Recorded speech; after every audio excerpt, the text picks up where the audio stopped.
This is a summary of Eric Hobsbawm's book, The Age of Revolution, 1789 to 1848, first published in 1962. It is the first of his celebrated trilogy on the long 19th century. What follows is an account of the author's argument, following the order of his own chapters, and drawing throughout on his own facts, phrases, and conclusions. Hobsbawm's central idea is announced in his very first sentence. This book, he writes, traces the transformation of the world between 1789 and 1848, insofar as it was due to what he calls the dual revolution, the French Revolution of 1789 and the contemporaneous British Industrial Revolution. His purpose is not detailed narrative, but interpretation, and what the French call haute vulgarisation, high popularization for the intelligent and educated citizen who wants to understand how the world became what it is. He is candid that so vast a subject means much of the book is second or even third hand, and will inevitably contain errors. The introduction makes his thesis more precise. The revolution of these 60 years, he argues, was the greatest transformation in human history since the remote times when men invented agriculture and metallurgy, writing, the city, and the state. But it was a specific triumph, not of industry as such, but of capitalist industry, not of liberty and equality in general, but of middle-class or bourgeois liberal society, not of the modern economy in the abstract, but of the economies and states of a particular region of the world, centered on Britain and France. Hobsbawm asks us to see the dual revolution not as something belonging to the history of two countries, but as the twin crater of a rather larger regional volcano. He offers a striking image of how words themselves witness this upheaval. A whole vocabulary was coined or transformed in this period. Industry, industrialist, factory, middle class, working class, capitalism, socialism, aristocracy, railway, liberal, conservative, nationality, scientist, engineer, proletariat, crisis, statistics, sociology, journalism, ideology, and strike. As he puts it, words are witnesses, which often speak louder than documents. The historic period he describes begins with the construction of the first factory system in Lancashire and the French Revolution, and ends with the first railway network and the publication of the Communist Manifesto in 1848. Hobsbawm begins by asking us to picture the world on the eve of these revolutions. The first thing to observe, he writes, is that it was at once much smaller and much larger than ours. Smaller geographically, because even the best informed people knew only patches of the globe. Maps were largely white spaces crossed by the marked trails of traders. Smaller demographically, because the Earth held perhaps a third of today's population, Europe around 187 million in 1800. And smaller physically. In one Ligurian district, 72% of army recruits in the 1790s stood under 5 feet 2 inches.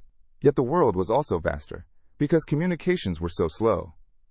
The journey from London to Glasgow, which had taken 10 to 12 days in the 1760s, still took some 62 hours at the century's end. News of the fall of the Bastille reached Madrid in 13 days, but took a fortnight to reach a town only 80 miles from Paris. Above all, he insists, the world of 1789 was overwhelmingly rural, and nobody can understand it who has not absorbed this fundamental fact. In Russia, Scandinavia, and the Balkans, between 90 and 97% of people lived on the land. There were only two truly great cities, London with about 1 million people, and Paris with about 500,000. Even the revolutionaries came from provincial towns, Robespierre from Arras, Napoleon from Ajaccio, and the provincial town belonged essentially to the economy and society of the surrounding countryside. The agrarian problem, therefore, was fundamental. Hobsbawm surveys the great belts of European and colonial agriculture, the slave plantations of the Americas, producing sugar, tobacco, coffee, and increasingly cotton, the vast surf estates east of the river Elbe, where a Moscow newspaper of 1801 could advertise the sale of coachmen, girls, and hairdressers alongside pianos and organs, and the servile estates of Italy and Spain. The scale of aristocratic property was staggering. Catherine the Great gave away serfs by the tens of thousands to her favorites. The Esterhazy family, Haydn's patrons, owned nearly 7 million acres. In the West, land ownership defined ruling class status, and only in England did something like capitalist agriculture already prevail, with concentrated ownership, commercial tenant farmers, and a growing agrarian proletariat. Against this rural backdrop, Commerce and manufacture were confident, brisk, and expansive, dominated by the merchant who put out work to domestic producers. And the ideology of the age was the Enlightenment. Secular, rationalist, and progressive individualism, spread through Freemasonry and Diderot's great encyclopedia, embodied in men like Benjamin Franklin and the Lunar Society of Birmingham. Hobsbawm calls the Enlightenment a genuinely revolutionary ideology. Politically, most of Europe lived under absolute monarchies that adopted enlightenment, much as modern governments adopt planning, but which could not truly break with the feudal order to which they belonged. The recurrent Anglo-French wars set the stage, and it was the cost of backing the American colonists against Britain that pushed France toward its own crisis. Beyond Europe, complete domination was still to come. China, under the Manchu dynasty, was, in his phrase, nobody's victim, and the Islamic powers were not yet helpless. But the age of Vasco da Gama was about to reach its climax. Hobsbawm lingers on the texture of this vanished world, because its very scale governed everything else. Water carried goods more easily than land. Goethe crossed from Naples to Sicily and back in a few days by sea, while a cart hauling 5/6 of France's goods traffic managed under 20 miles a day. As late as 1861, in 70 of 90 French departments, more than 9 people in 10 still lived in the department where they were born. The circulation of a French journal, even in 1814, was around 5,000. Within this immobile society, the aristocracy of birth stood at the summit. The Radziwill family held estates as large as half of Ireland. Potocki owned 3 million acres in the Ukraine, and country gentry made up as much as 1 in 10 of the whole population in Hungary and Poland.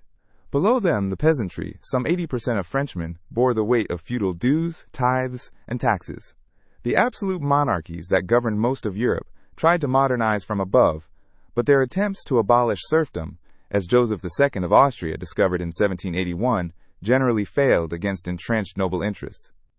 Real abolition, Hobsbawm notes, would come only from the French Revolution and from 1848. Here Hobsbawm turns to the first of his 2 great craters. His claim is momentous. Sometime in the 1780s, and for the first time in human history, the shackles were taken off the productive power of human societies, which became capable of the constant, rapid, and limitless multiplication of men, goods, and services. By any reckoning, he says, this was probably the most important event in world history since the invention of agriculture in cities. Why Britain, and why then? Hobsbawm is careful to reject the idea that it was a triumph of superior science or technology. The French were ahead in the natural sciences, and English universities were, in his acid phrase, intellectually null. The key inventions, the flying shuttle, the spinning jenny, the mule, and Watt's rotary steam engine, required no new physics. The theory of the steam engine was in fact worked out afterward. What Britain had was a society already geared to profit, an agrarian problem largely solved, ample social overhead capital in ports and waterways, and a politics in which, as he puts it, money not only talked but governed. The revolution began, decisively, in cotton, and cotton was bound up with overseas trade and slavery. During the entire period with which this book is concerned, he writes, slavery and cotton marched together. It grew in the hinterlands of the slaving ports. Above all, Liverpool. It was an export industry above all. British goods conquered the world market, systematically deindustrializing India, which had once clothed the world. Robert Owen began with a borrowed £100 in Manchester in 1789 and bought out his partners for £84,000 2 decades later. Raw cotton imports rose from £11 million in weight in 1785 to $588 million by 1850. As late as the 1830s, cotton was the only industry dominated by the factory, supporting perhaps 1.5 million people. Yet its profits came increasingly from squeezing labor. The 500,000 handloom weavers, Hobsbawm writes, died a lingering death, a Bolton weaver's weekly wage collapsing across these decades. The second, heavier phase of the revolution came with iron, coal, and above all the railway, which Hobsbawm calls the child of the mine. The first modern railway, from Stockton to Darlington, opened in 1825. George Stephenson had begun life as a Tyneside engine man. The railway manias of the 1830s and 1840s absorbed the vast investable surpluses of the rich, each mile of line consuming 300 tons of iron, and drove iron and coal output to triple. Britain became, in the phrase of the age, the workshop of the world, harnessing 1 million horsepower of steam, digging 50 million tons of coal, consuming twice as much raw cotton as the United States, and producing more than half the developed world's pig iron. As Hobsbawm summarizes the psychological revolution behind it all, the gods and kings of the past were powerless before the businessmen and steam engines of the present.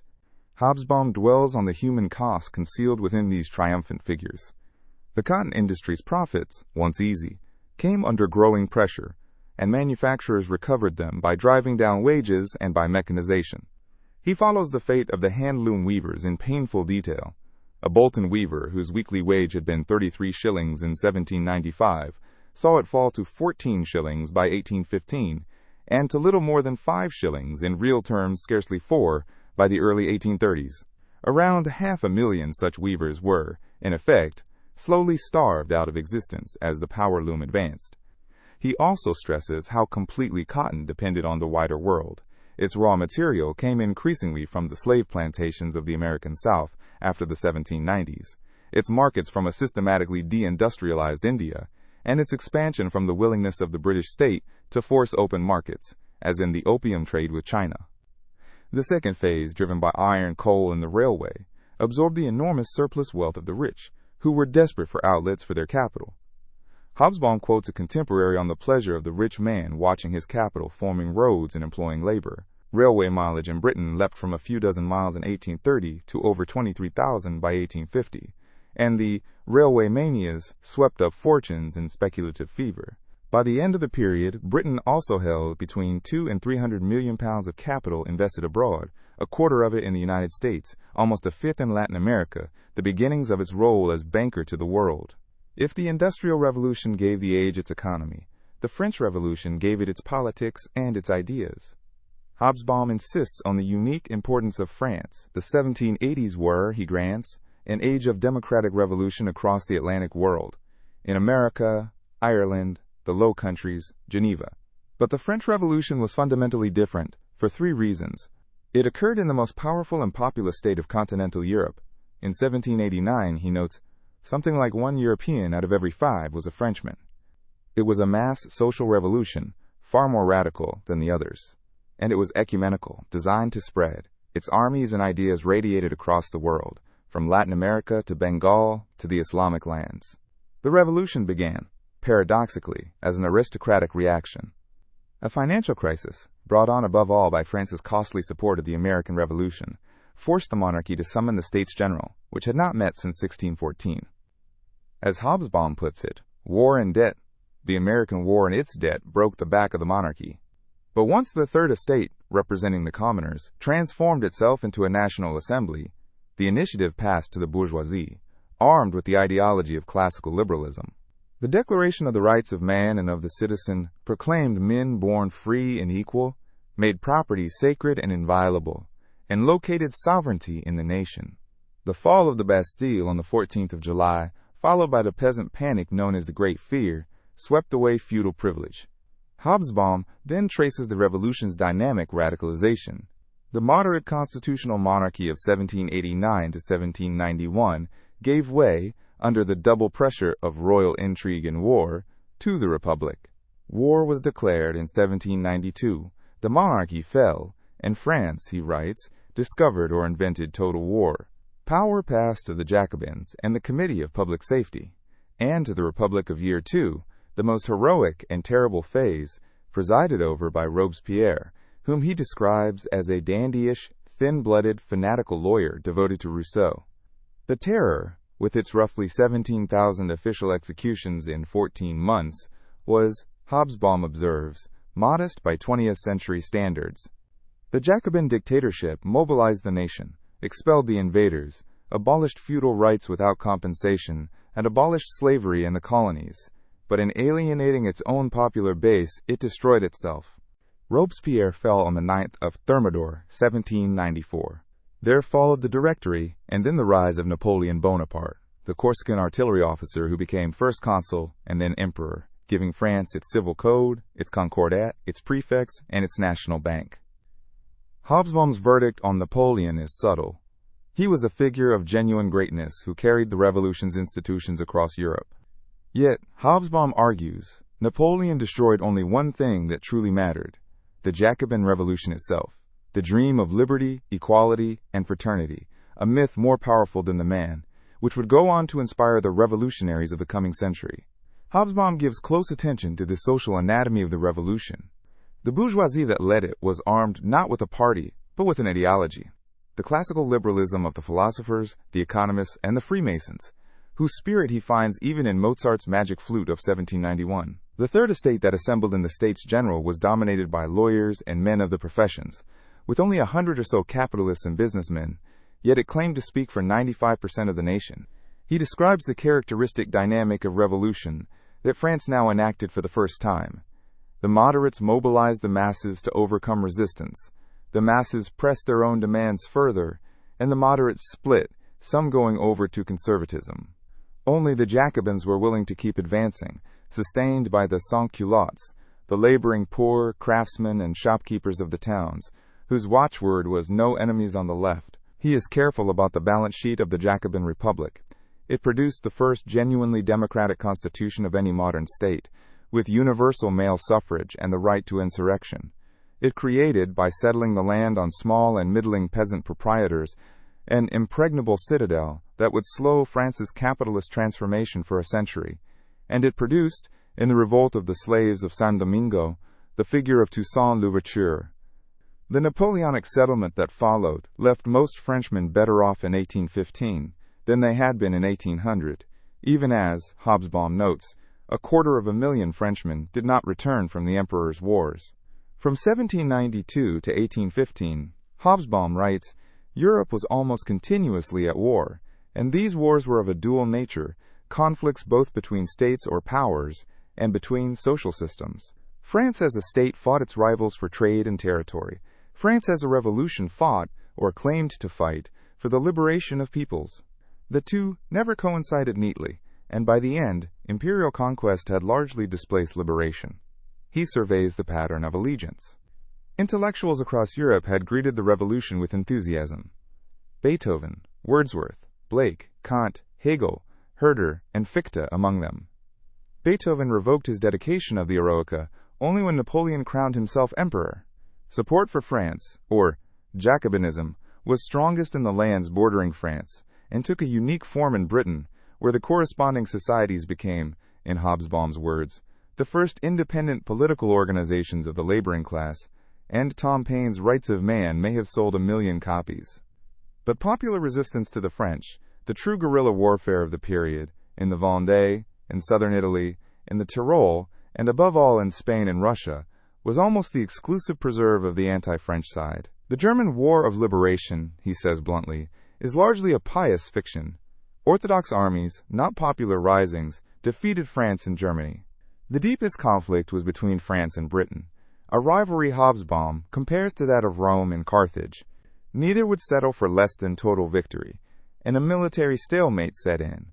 The British could not reach the continent, the French could not break the command of the seas. On land, French victory was, in his phrase, almost unbroken and breathtaking. Austerlitz, Jena, Wagram, thanks to the revolution's transformation of war itself, mass conscription, promotion by merit, and a rejuvenated officer corps, facing the aged generals of the old regimes. At sea, Trafalgar in 1805 ended French hopes. The turning point was the invasion of Russia. Of the 610,000 men who had at one time or another crossed the Russian frontier, Hobsbawm records, 100,000 or so recrossed it. Defeat at Leipzig and finally at Waterloo ended the adventure. The wars remade the map. In terms of political geography, Hobsbawm writes, the French Revolution ended the European Middle Ages. The Holy Roman Empire was abolished. Hundreds of tiny states, free cities, and ecclesiastical principalities were swept away. The Napoleonic Civil Code became the permanent foundation of law across Belgium, the Rhineland, and Italy, and feudalism was nowhere fully reestablished. Casualties, he stresses, were modest by later standards. Perhaps 1 million more dead for the whole period, most dying of disease rather than in battle. But the deepest change was psychological. Governments that had once regarded revolution with detachment now lived in permanent fear of it. It was now known, he writes, that revolution in a single country could become a European phenomenon. He is precise about why the French armies triumphed so consistently, since the anti-French coalitions were stronger on paper. The revolution had rejuvenated the officer corps. In 1806, of 142 Prussian generals, 79 were over 60, while Napoleon had become a general at 24 and his marshals commanded at 26 or 27. The Revolutionary Army lived off the country, promoted by merit, and fought with a dash the drilled professionals of the old regimes could not match. Only at sea was France helpless, its naval officer class, drawn from the royalist Norman and Breton gentry, decimated by emigration. Hobsbawm also insists on keeping the human cost in proportion.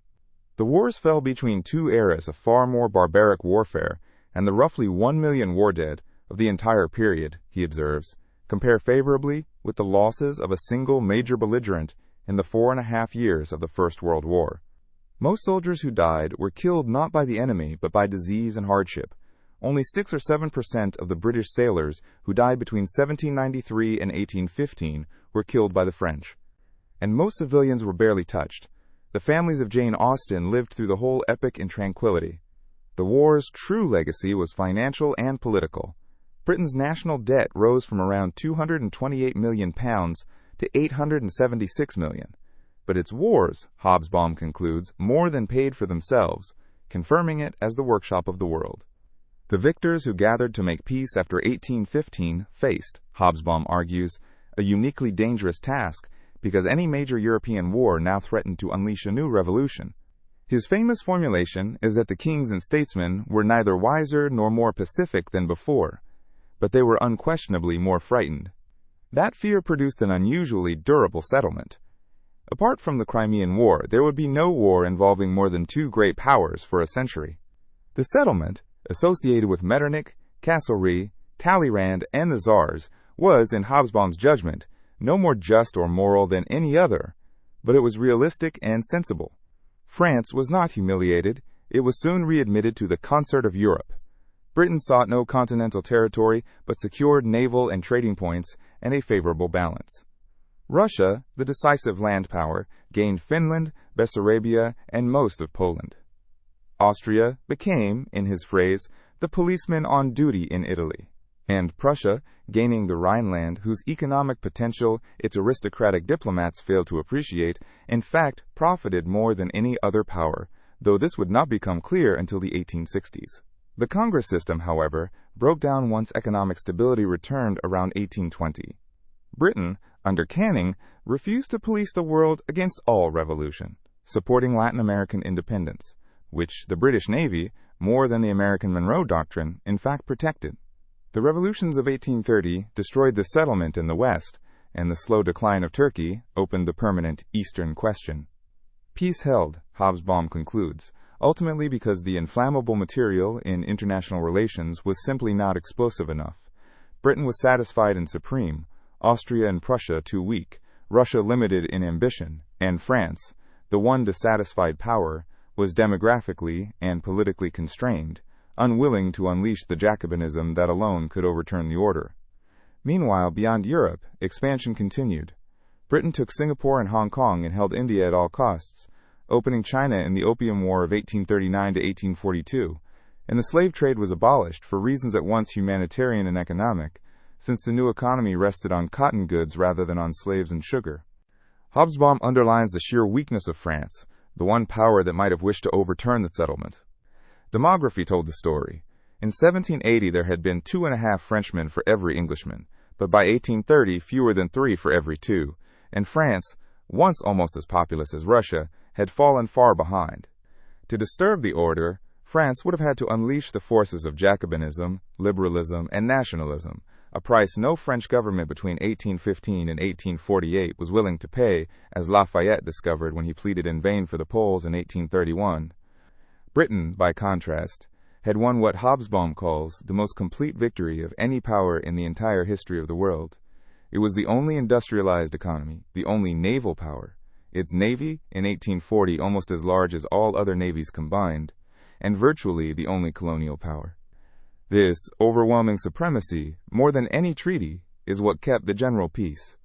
Meanwhile, the British extended their empire relentlessly outside Europe, adding 2/3 of the Indian subcontinent between 1814 and 1849, through a long series of wars against Marathas, Sikhs, Afghans, and Burmese, while France, shut out of the great game, contented itself with the conquest of Algeria from 1830. In the generation after 1815, Hobsbawm argues, governments failed to hold back history. Despite 2 decades of effort to defeat one revolution and prevent another, revolutionism became endemic and general across the Western world. He identifies 3 great waves. The first, from 1820 to 1824, was confined largely to the Mediterranean, Spain, Naples, and Greece, and was suppressed everywhere except Greece. But the Spanish Rising helped detonate the liberation of Latin America by Bolivar, San Martin, and O'Higgins. The second wave, around 1830, swept all of Europe west of Russia and reached North America. It overthrew the French Bourbons, won Belgian independence, crushed a Polish rising, and in Britain produced Catholic emancipation and the Reform Act of 1832. Hobsbawm calls 1830 the definitive defeat of aristocratic by bourgeois power in Western Europe. The third wave was the Revolution of 1848 itself, the springtime of peoples, which broke out almost simultaneously across France, Italy, Germany, and the Habsburg Empire. What was new, he stresses, was that these revolutions were planned and intended, drawing on 3 political models, all derived from the French experience: the moderate liberal, modeled on 1789, the radical democratic, modeled on the Jacobin year 1793, and the socialist, descended from Babeuf's conspiracy of the equals. The very words are a map of the age. Liberal is Franco-Spanish, radical British, socialist Anglo-French.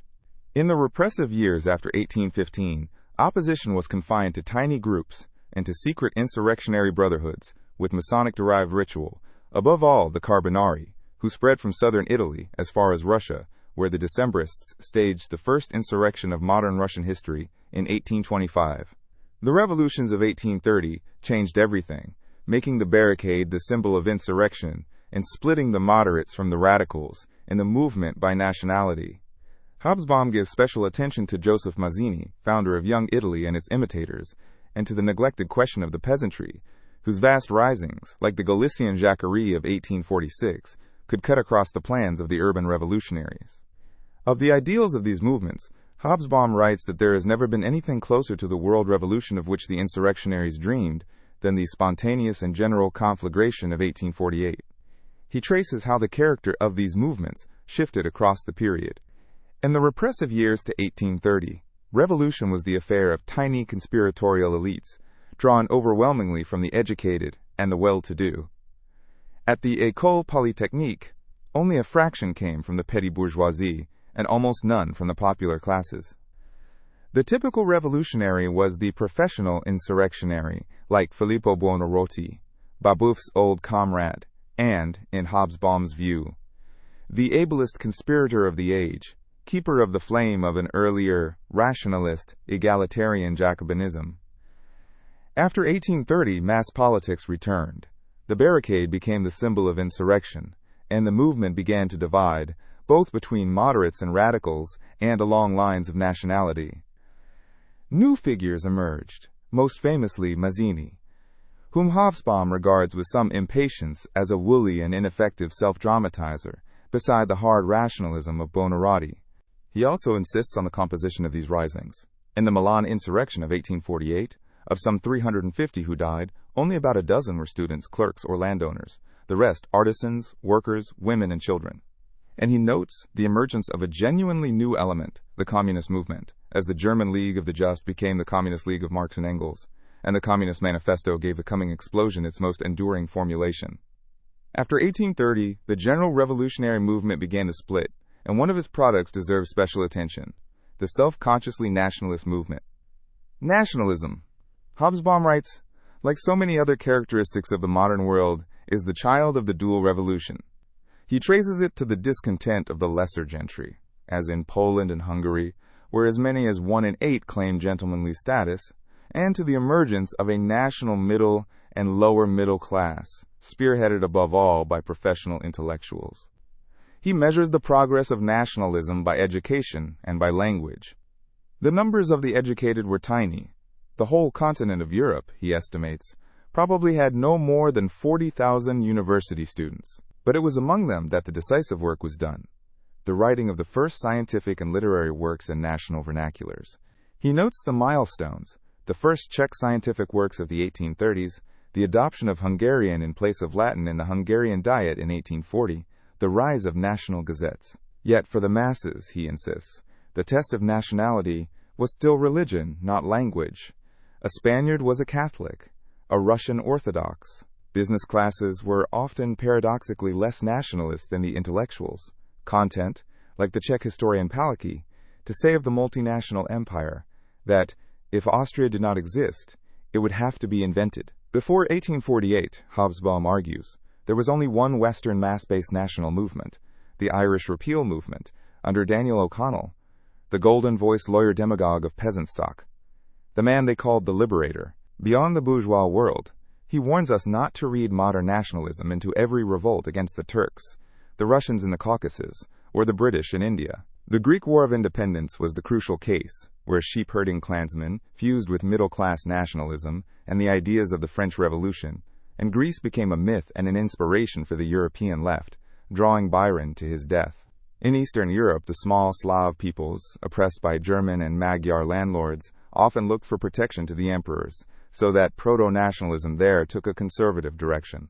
And in Egypt, Muhammad Ali laid the foundations of a westernizing state that would in time nourish the first modern colonial nationalist movement, though he himself was no nationalist. Hobsbawm now turns to the deepest social question of all. What happened to the land, he writes, determined the life and death of most human beings in the years from 1789 to 1848.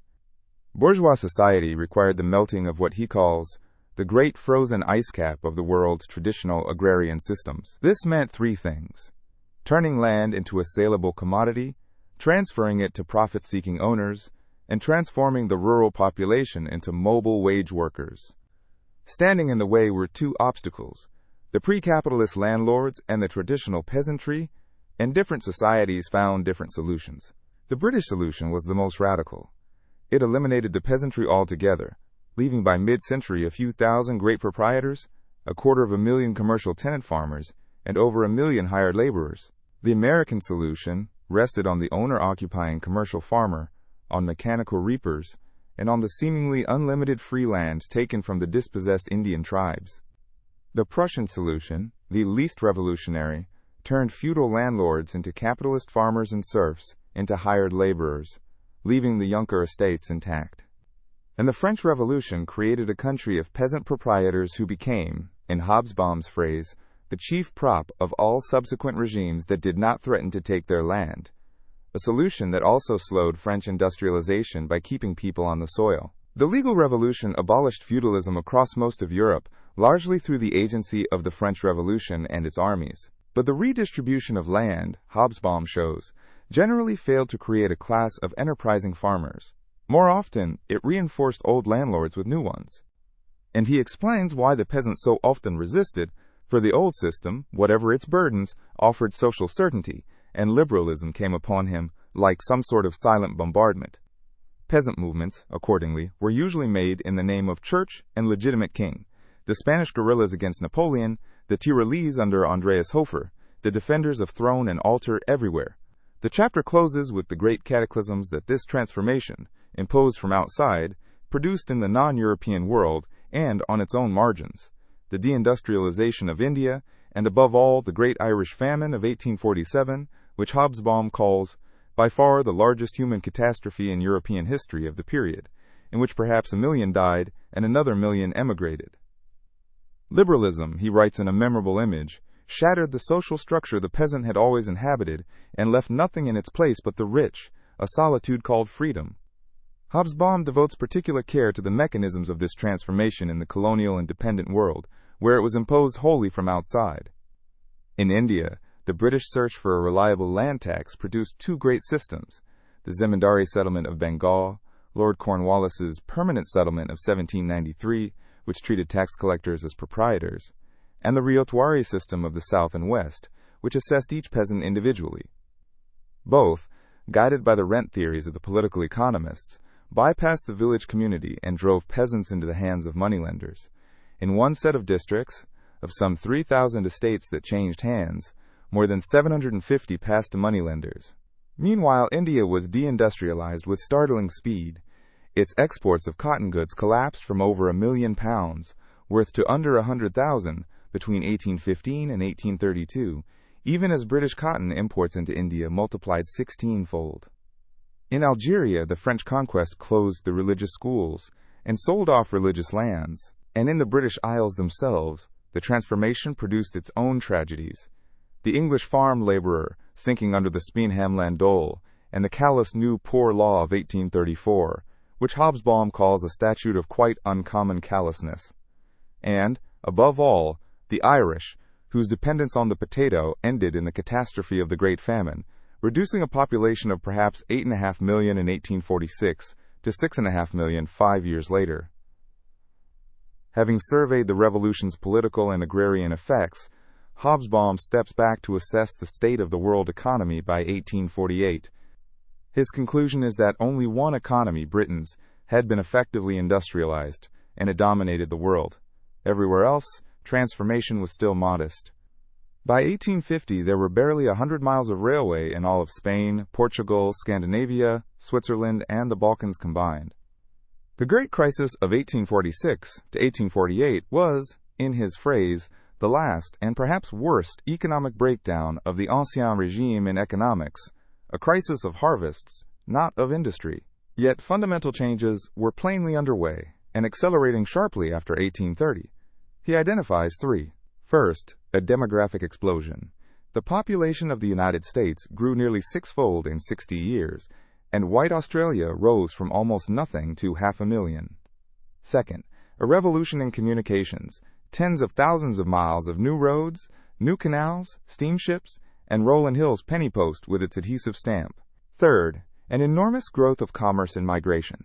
Some 5 million Europeans emigrated between 1816 and 1850, and the total international trade of the Western world more than trebled. Hobsbawm describes the continental industrial landscape as being like a series of lakes studded with islands of modern industry amid an unmodernized sea. He dwells on the paradox of France, which by every paper measure should have advanced fastest, with its brilliant inventions from photography to the department store, but whose development at the base was slow, precisely because the revolution had rooted the economy in a stable peasantry and petty bourgeoisie. The chapter ends with what he regards as the most fateful consequence of the whole age, the division of the world into advanced and underdeveloped economies. Economic stagnation, he writes, was the product of economic advance, and no fact has determined the history of the 20th century more firmly than this. He documents the quickening pace with concrete figures.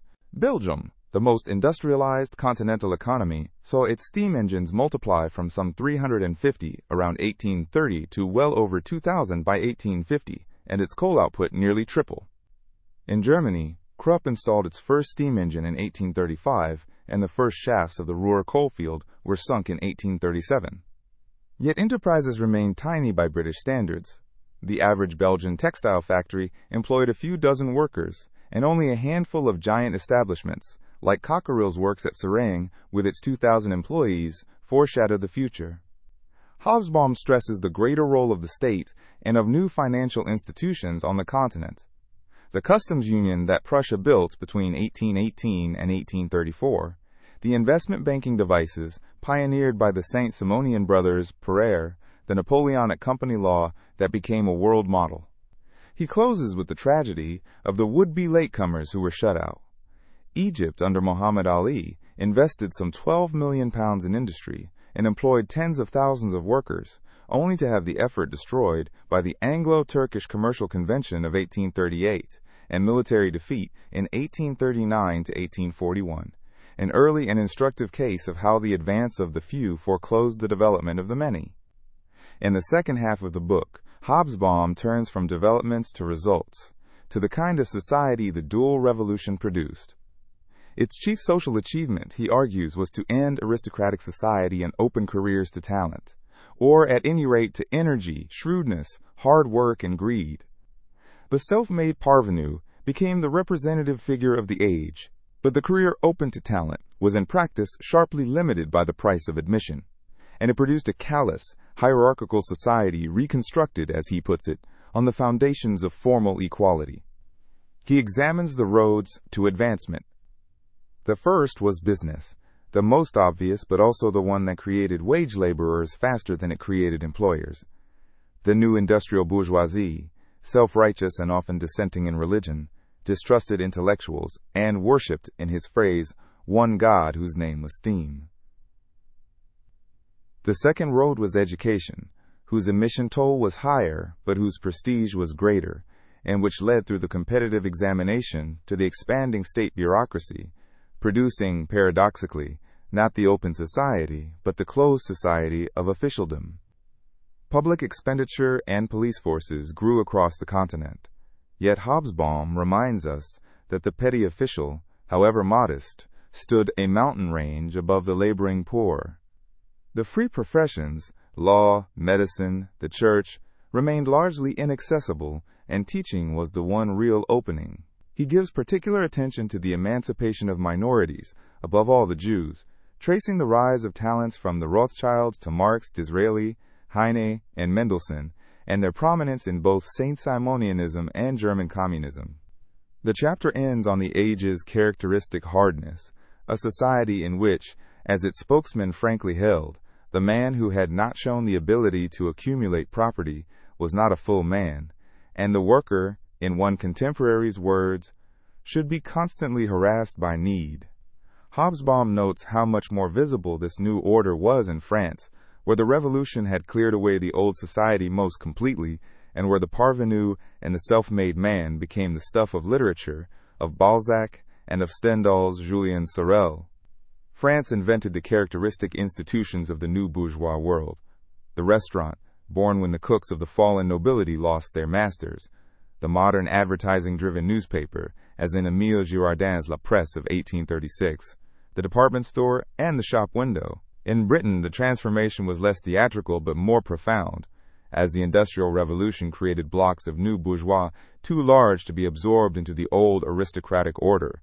The men of Manchester, whose anti-Corn Law League Hobsbawm calls a class army of combat, and whose ethic of self-help was preached by Samuel Smiles. He also charts the swelling of the state. Public expenditure per head rose across the continent between 1830 and 1850, and new police forces were founded, from the French model to the Spanish Guardia Civil of 1844. But the arithmetic of the age was pitiless. The economy created wage laborers far faster than it created employers, so that for the overwhelming majority the, quote, career open to talent was a door that opened only a crack. Facing this bourgeois society, Hobsbawm writes, the poor had three possibilities: to become bourgeois, to be ground down, or to rebel. The first was closed to all but a handful. The second, demoralization, was widespread, and he documents it unsparingly. The flight into alcohol, the quickest way out of Manchester, the return of cholera, sweeping Europe from 1831, the growth of the great cities as a gigantic process of class segregation, with the west ends of the rich and the east ends of the poor. Systematic urban improvement, he notes dryly, came only after 1848, when the epidemics began to kill the rich as well. But rebellion, he argues, was not merely possible, but virtually compulsory. What was genuinely new was class consciousness and class ambition. The poor no longer simply faced the rich, but conceived of themselves as a working class, a word that enters English usage shortly after Waterloo. The remedy they increasingly imagined was cooperative, collectivist, and socialist, a word coined in the 1820s and associated with Robert Owen. Hobsbawm distinguishes the strands that came together in the labor movement: the trade union and mutualist methods, which proved fragile; the Jacobin and radical political tradition, which produced the mass agitations of Peterloo, of reform, and above all of Chartism, and the substratum of riot and machine-breaking. He emphasizes that the most militant were not yet the factory proletarians, but the skilled craftsmen and artisans, printers, tailors, the rebellious silk weavers of Lyons, who rose in 1831 and 1834. And he insists on the gap between the specter of communism that haunted the propertied classes and the actual, still immature organization of the poor. His summary is one of the book's most quoted passages. What held this movement together was hunger, wretchedness, hatred, and hope. And what defeated it was that the poor were hungry, numerous and desperate enough to rise, but lacked the organization and maturity which could have made their rebellion more than a momentary danger to the social order. The Revolution of 1848, he adds, was its direct consequence. He is careful, however, about the limits of this movement and about who actually composed it. It was not, he insists, strictly a proletarian movement, for the factory working class barely yet existed outside a few regions. It was rather a common front of the laboring poor, held together by a proletarian ideology, but led in practice by skilled craftsmen and artisans, printers, hatters, tailors, and the traveling journeymen among whom the earliest German communists were found. Its cohesion was moral as much as organizational. The first commandment of the movement was, no strike-breaking, and the blackleg was regarded as a Judas. Its great collective expressions were the vast agitations, the general union of the early 1830s that briefly flared and collapsed, and above all Chartism, the first national movement of the British working class, linked by its slogans, its orators, and its newspaper, the Northern Star, which reached a circulation above 60,000. Hobsbawm captures the movement's whole precarious spirit in the anecdote of the crippled shoemaker listening to a letter from the Chartist leader Feargus O'Connor read aloud, "Hope and hunger bound together." It was, he writes, above all a way of life, collective, communal, and combative, even where it could not yet be effective. Turning to the life of the mind, Hobsbawm argues that the most profound ideological change of the era was the secularization of the masses. For most of human history, he writes, all but a handful thought about the world in terms of traditional religion. In some languages, the word for Christian was simply a synonym for peasant or for man. What changed in this period, in the parts of Europe transformed by the dual revolution, is captured in his central image. Religion, from being something like the sky, from which no man can escape, and which contains all that is above the earth, became something like a bank of clouds, a large but limited and changing feature of the human firmament.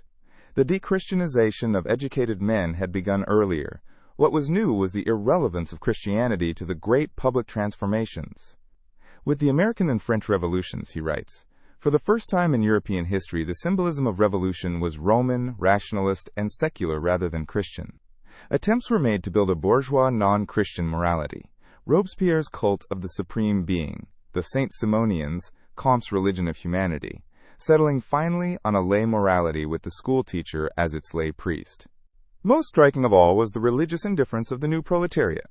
The British religious census of 1851 shocked contemporaries, and Hobsbawm concludes that the working class as a group was undoubtedly less touched by organized religion than any previous body of the poor in world history. Biblical scholarship, meanwhile, was quietly dissolving the historical authority of Scripture, so that by 1848, he writes, educated Europe was almost ripe for the shock of Darwin. Yet, against this tide ran powerful religious revivals, and Hobsbawm treats them seriously. He describes the surge of Protestant missionary societies, the silent expansion of Islam along the trade routes and its reforming movements from the Wahhabites of Arabia to Shamil in the Caucasus, which he sees as a kind of world Islamic revival, and in the Protestant world, the explosive growth of sectarianism and revivalism. Methodism, the American frontier's great awakening with its ecstatic camp meetings, the millenarians who fix dates for the end of the world, and the Mormons. Hobsbawm gives the statistics of secularization their full weight. By the British religious census, church places were available for barely a third of the population in the great industrial towns, around 31% in Liverpool and Manchester, 29% in Birmingham, and attendance was lower still. Among the educated, frank Christianity had become rarer than frank skepticism, and the characteristic elite religion was the rationalist, anti-clerical spirit of Freemasonry. Religion, he concludes, still performed indispensable functions. For the masses it was, in Marx's words which Hobsbawm quotes, the heart of a heartless world. For the middle classes, a moral engine. And for the monarchies and aristocracies, the strongest prop of the throne, so that priest, policeman, and censor stood together as the three main props of reaction. In quality, however, Hobsbawm gives pride of place to secular ideology, and he makes a bold organizing claim. There was fundamentally one great worldview in this period, the rationalist and humanist ideology of progress inherited from the Enlightenment, and almost everything else was a critique of it. The age saw both the fullest formulation of that ideology and the beginning of its disintegration under the impact of the very societies it had created. a crisis he dates from around 1830. Classical bourgeois liberalism, he explains, was rigorously rationalist, secular, and individualist, conceiving of society as the arithmetical sum of self-interested atoms, pursuing the greatest happiness of the greatest number. Its most impressive intellectual monument was classical political economy, running from Adam Smith's Wealth of Nations through the peak of David Ricardo to what Hobsbawm sees as its decline after 1830.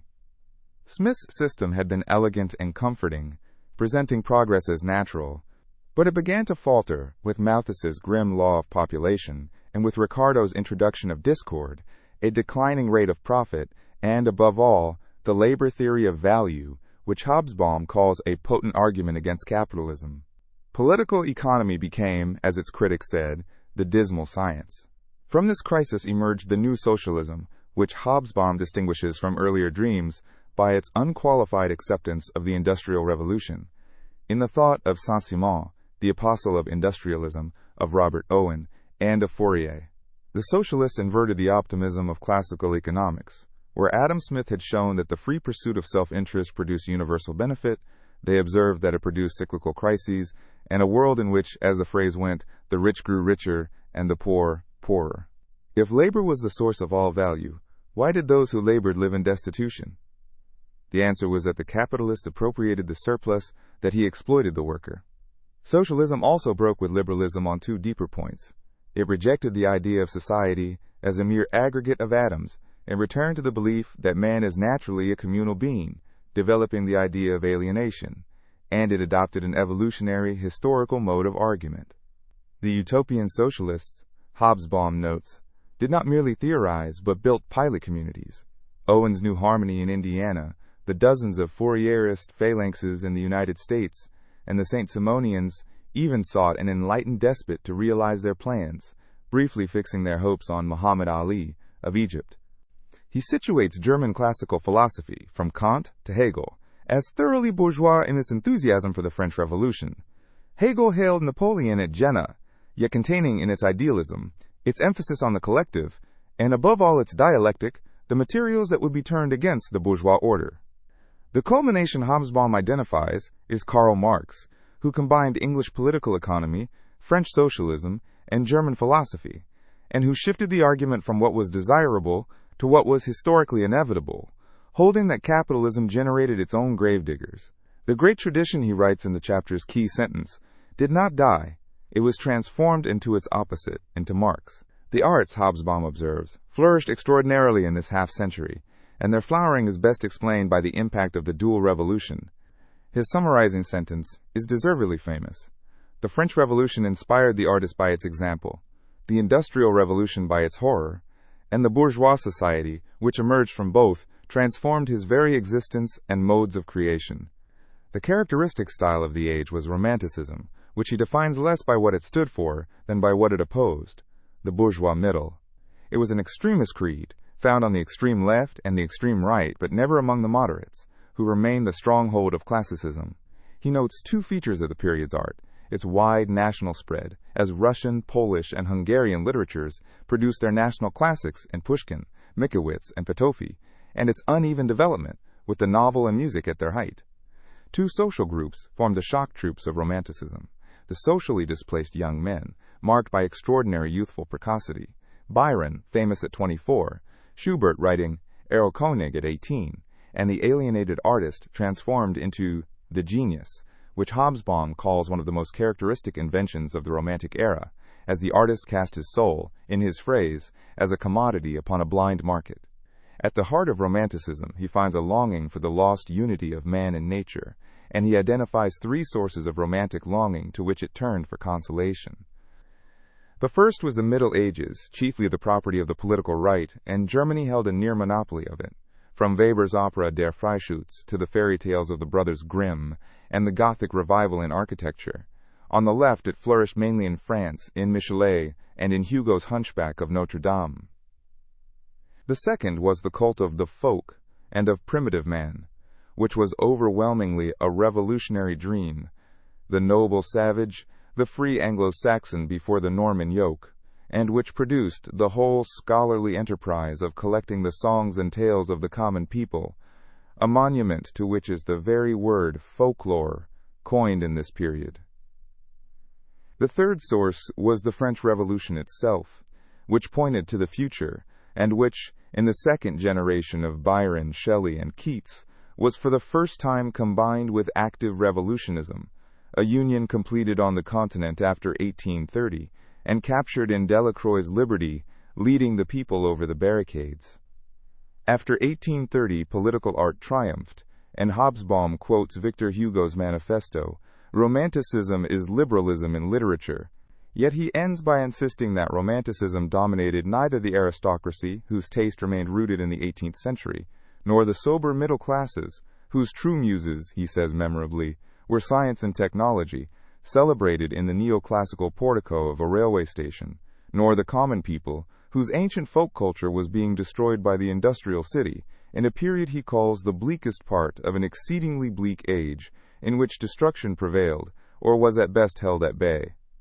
The sciences, too, reflected the dual revolution, not because science simply mirrors society, but because the age made new demands, opened new possibilities, and suggested new patterns of thought. Hobsbawm is careful to grant science its own internal logic. He opens with the discovery of the planet Neptune in 1846, found, he notes, for purely astronomical reasons, because the orbit of Uranus deviated from calculation. Yet even mathematicians live in a wider world, and the transforming influence of the age, he argues, pushed thinkers toward dynamic, evolutionary, and revolutionary modes of thought. He surveys the fields. The classical physical sciences were not overturned, remaining within Newton's framework, but a great new field opened in electricity and electromagnetism, through the work of Galvani, Volta, Oersted, and Faraday. Chemistry, most closely linked to industry, was founded in this period by Lavoisier, himself a victim of the guillotine, and given its atomic theory by Dalton. Mathematics underwent an even more profound revolution, as Lobachevsky and Bolyai overthrew the geometry of Euclid. An act of intellectual daring Hobsbawm compares to putting the sun in place of the earth at the center of the planetary system. He stresses the importance of the new scientific and technical education, above all the French École Polytechnique, and the widening of science to new nations and new languages, as the age of the cosmopolitan itinerant scholar gave way to national scientific communities communicating through learned journals. Above all, Hobsbawm emphasizes the injection of history and evolution into thought. Two social sciences came of age: political economy and, newly, philology, the comparative study of language, which was the first science with evolution at its core, and was stimulated directly by conquest. Sanskrit by the conquest of Bengal, hieroglyphics by Napoleon's Egyptian expedition. Geology and biology, he says, were less lucky, because the historical, evolutionary view of nature collided directly with scripture. Only in the 1830s, as politics turned left, did evolutionary geology break through with Lyell, preparing the way for Darwin after the period's close. He is attentive to the way the age's great themes cross from society into the very substance of scientific thought. The concept of the struggle for existence that Darwin would make the engine of natural selection was drawn from Malthus and from the competitive world of capitalist economics, and the phrase industrial revolution itself was coined in the 1820s by analogy with the French Revolution. He notes the political temperature of the scientists. The young mathematician Galois dashed to the barricades in 1830 and was dead in a duel at 21, and he dwells on the paradox that the mystical, speculative natural philosophy of Germany, associated with the enemies of liberalism, nonetheless proved astonishingly fertile. It was a disciple of the mystic Schelling, Oersted, who discovered the link between electricity and magnetism, and the same current of thought produced cell theory and comparative morphology. The tidy Newtonian universe of the classicists and the restless evolutionary universe of the Romantics mixed throughout the period, without ever quite merging. In his conclusion, Hobsbawm surveys the world about 50 years after 1789 and finds it, in his phrase, an age of superlatives. Nearly every measurable quantity was greater than ever before, more coal-mined. Commerce multiplied fourfold since 1780 to some 800 million pounds. Science triumphant, over 4,000 newspapers, gas light in the great cities, and the railway carrying 48 million passengers in Britain in a single year. Yet the Industrial Revolution had also, he writes, created the ugliest world in which man has ever lived, and probably the unhappiest, by uprooting people from their old ways of life. The paradox at the heart of the conclusion is that while the forces of change had been irresistible, the world's social and political institutions had changed far less. Peasants were still the bulk of humanity. Only in Britain was agriculture a minority pursuit. Slavery, though its trade was abolished, had actually expanded in Brazil and the American South, where the number of slaves rose past 3 million. Serfdom lingered in Russia, and peasant unrest there mounted decade by decade. The landed aristocracy had changed less than expected, and monarchy remained the most common form of government outside the Americas. The one wholesale and unqualified revolution, he argues, was in international politics. The Opium War had shown the last non-European great power, China, helpless before Western arms and trade, and Britain now enjoyed a supremacy without precedent. Never in the entire history of the world, Hobsbawm writes, has a single power exercised a world hegemony like that of the British in the middle of the 19th century. For the great empires of the past had been merely regional, the Chinese, the Mohammedan, the Roman. The result was a world, in his words, out of balance. Irresistible forces of change had run far ahead of their modest institutional consequences. And this imbalance coincided with a double crisis. A crisis in the old society coinciding with a crisis in the new capitalist economy, and with the European economic catastrophe of 1846 to 1848, when the harvests and above all, the potato failed, and Ireland, Silesia, and Flanders starved. Everywhere, he argues, there arose a universal consciousness of impending social revolution, the specter of communism haunting factory owners and priests and professors alike. Hobsbawm draws the threads together by contrasting the flexible and the rigid regimes. Britain and Belgium survived because their institutions could bend. Britain repealed the Corn Laws in 1846 amid the ferment of Chartism without splitting its ruling class, and Belgium widened its franchise and avoided revolution, even though Flanders starved as badly as almost anywhere but Ireland. The rigid absolutist states of the 1815 settlement, by contrast, offered their opponents no path but the choice between the status quo and revolution, and their rulers, he argues, were half paralyzed by the knowledge that history was against them. France, which ought to have shared the flexibility of Britain, did not. Its narrow ruling class of bankers and financiers, haunted by the memory of 1789, dared not widen a franchise that had crept only from 166,000 voters to 241,000, so that a reform banquet campaign harmless in London became in Paris the prelude to revolution. As the storm gathered, the Galician Rising, the Liberal Pope, the Swiss Civil War, the insurrection in Palermo, the continent waited. Hobsbawm ends with the image of Victor Hugo, who as early as 1831 claimed to hear the dull subterranean sound of revolution spreading from the central mine that is Paris. In 1847, Hobsbawm writes, the sound was loud and close. In 1848, the explosion burst. That is the argument of the age of revolution. Across these 16 chapters, Eric Hobsbawm has traced how a single, twin-centered upheaval, the French Revolution and the British Industrial Revolution, remade the economy, the politics, the society, the beliefs, and the very art and science of the Western world, and through it the world at large in the space of 60 years. His enduring claim is that the world we inhabit was born in this dual revolution, the triumph not of industry in general, but of capitalist industry, and not of liberty in general, but of bourgeois liberal society. That triumph was, in his reading, incomplete and unbalanced by 1848, full of the contradictions, the new class antagonisms, and the global division between the advanced and the underdeveloped that would define the century to come. The revolution of 1848, with which the book ends, was, for Hobsbawm, both a direct consequence of everything that had gone before and the threshold of everything that would follow.